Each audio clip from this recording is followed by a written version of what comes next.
கிறிஸ்துவுக்குள் பிரியமானவர்களே, இந்த நாளுக்கான மாலை நேரமன்னா அப்போஸ்தலனாகிய யோவான் எழுதின முதலாம் நிருபம் 5ஆம் அதிகாரம் 4வது வசனம். 1 யோவான் 5:4, 1 John 5:4. தேவனால் பிறப்பதெல்லாம் உலகத்தை ஜெயிக்கும். நம்முடைய விசுவாசமே உலகத்தை ஜெயிக்கிற ஜெயம். அதாவது இங்கே சொல்லும்போது ஜெயம் இல்லை ஜெயிக்கிற ஜெயம் என்று சொல்லும்போது பார்த்தீங்கன்னா, ஓவர் கம்மர் அப்படிங்கிற வார்த்தை தான் இதற்கு முழுமையாக, அதாவது எல்லாத்தையும் மேற்கொள்ளக்கூடியவர்கள் என்று சொல்லக்கூடியதா. என்ன தேவனால் பிறப்பது எல்லாமே என்ன உலகத்தை ஜெயிக்கும் என்று சொல்லக்கூடியதா. இப்போ கர்த்தராகிய இயேசு கிறிஸ்து பூமியில் இருக்கும்போது யோவான் 16வது அதிகாரம் 33வது வசனத்தில் இதை சொல்லி கொடுத்தாரு. என்ன சொன்னார்? இதே பதத்தை உபயோகப்படுத்துகிறாரு.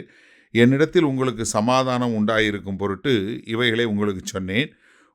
உலகத்தில் உங்களுக்கு உபத்திரவம் உண்டு, ஆனாலும் திடன் கொள்ளுங்கள், நான் உலகத்தை ஜெயித்தேன் என்றார். என்ன? நான் உலகத்தை மேற்கொள்ளக்கூடியவனாய், இந்த உலக காரியங்களை மேற்கொள்ளக்கூடியவனாக நான் இருக்கிறேன் அப்படிங்கிறது தான் மிக தெளிவாக இங்கே கர்த்தராகிய இயேசுக்கு சொல்லி கொடுக்குறார். அதை தான் இங்கே யோவான் எடுத்து சொல்லும்போது என்ன சொல்கிறாரு? தேவனால் பிறந்ததெல்லாம் உலகத்தை ஜெயிக்கும். நம்முடைய விசுவாசம் என்னென்ன?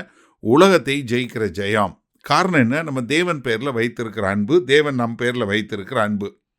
ரோமர் 8வது அதிகாரம் 36-37 வசனத்தில் பார்த்தீங்கன்னா, கிறிஸ்துவின் அன்பை விட்டு நம்மை பிரிப்பவன் யார்?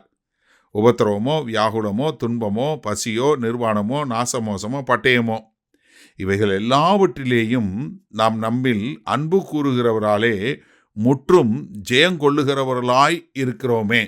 எப்படி? நம்ம எல்லாவற்றிலும் ஜெயங்கொள்ளக்கூடிய மக்களாக இருக்கிறோம். அதனால தான் மரணமானாலும் ஜீவனானாலும் தேவதூதனா அதிகாரங்களாலும் வல்லமையிலாலும் நிகழ்காரியம் வருங்காலையும் உயர்வானாலும் தாழ்வானாலும் எந்த சிருஷ்டியாலே நம்முடைய கர்த்தருடைய கிறிஸ்துவனுடைய அன்பை விட்டு நம்மளால் பிரிக்கவே முடியாது என்று சொல்லக்கூடியதா. அப்போ நம்ம என்ன? முற்றிலும் ஜெயங்கொள்ளக்கூடிய மக்களாய் இருக்கிறோம். 2 கொரிந்தியர் 2வது அதிகாரம் 14வது வசனம் சொல்லும்போது, கிறிஸ்துவுக்குள் எப்பொழுதும் எங்களை வெற்றி சிறக்க பண்ணி எல்லா இடங்களிலேயும் எங்களை கொண்டு அவரை அறிகிற அறிவின் வாசனையை வெளிப்படுத்துகிற தேவனுக்கு ஸ்தோத்திரம். என்ன? எப்பொழுதும் நம்மளை வெற்றி சிறக்க பண்ணக்கூடியவர். அப்போ என்ன? நம்ம தேவனால் பிறந்தோம். கர்த்தராகிய இயேசு கிறிஸ்து நமக்குள்ளே இருக்கார், பரிசுத்த ஆவியாக இருக்கிறாரு, நமக்கு விசுவாசம் இருக்குது. அந்த விசுவாசத்தின் மூலமாய் நம்ம என்ன? உலகத்தை ஜெயிக்கக்கூடிய மக்களாய், இந்த உலகத்தை ஜெயிக்கக்கூடிய ஒரு ஜெயம் நமக்குள்ளே உண்டு.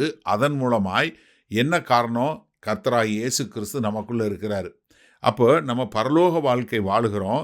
அதனால் இந்த உலக காரியங்களை குறித்து மயங்கி விடாமல் உலக காரியங்களை மேற்கொள்ளக்கூடிய மக்களாய், நம்ம இதை ஜெயிக்கக்கூடிய மக்களாய் இருக்கிறோம். அதுக்கு காரணம் என்ன? நம்ம விசுவாசம்.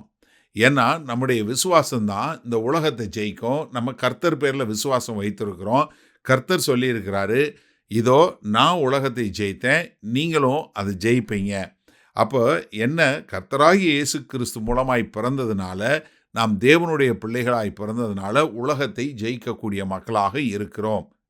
சரி, இந்த நாளில் இந்த வசனத்தை நம்ம எப்படி எடுத்துக்கொள்வது? இன்றைக்கு அநேக கிறிஸ்தவர்கள் இதில் தவறி போகக்கூடிய ஒரு காரியம். ஏன்னா இன்றைக்கு கிறிஸ்தவர்களாக இருந்தாலும் அவர்களுடைய சிந்தை, அவருடைய செயல்கள், அவங்களுடைய எண்ணங்கள்லாம் என்னவாக இருக்கிறது? இந்த உலகத்தை குறித்ததாகவே இருக்கிறது. அதனால தான் அவர்களால் இந்த உலகத்தை மேற்கொள்ள முடியல. ஏன்னா அவங்களுடைய உலகத்தை பிரியப்படுத்தக்கூடிய உலகத்தில் வாழக்கூடிய வாழ்க்கை. இன்றைக்கு அநேக கிறிஸ்தவருடைய வாழ்க்கை எதை குறித்ததாக இருக்கிறது? உலகத்தை குறித்த காரியமாக இருக்குது.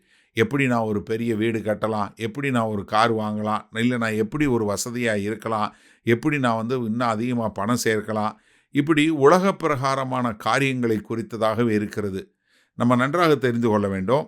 நம்ம எல்லாருமே இந்த பூமியில் இருக்கிறோம், நம்ம எல்லாமே இந்த உலகத்தில் இருக்கிறோம்.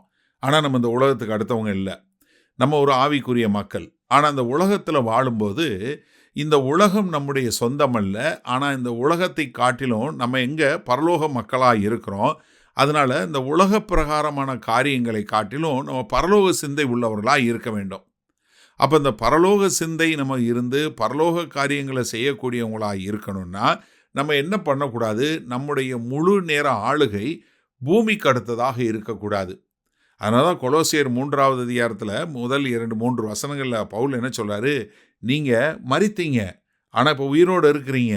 அதனால் நீங்கள் மேலானவைகளையே நாடுங்கள், பூமிக்கு அடுத்தவைகள் அல்ல, காண்கிறதல்ல. இந்த காண்கிற எல்லாம் அநித்தியமானவைகள், காணாதவைகள் நித்தியமானவைகள். அப்போ நம்முடைய காரியங்கள் எப்படிப்பட்டதாக இருக்கணும்?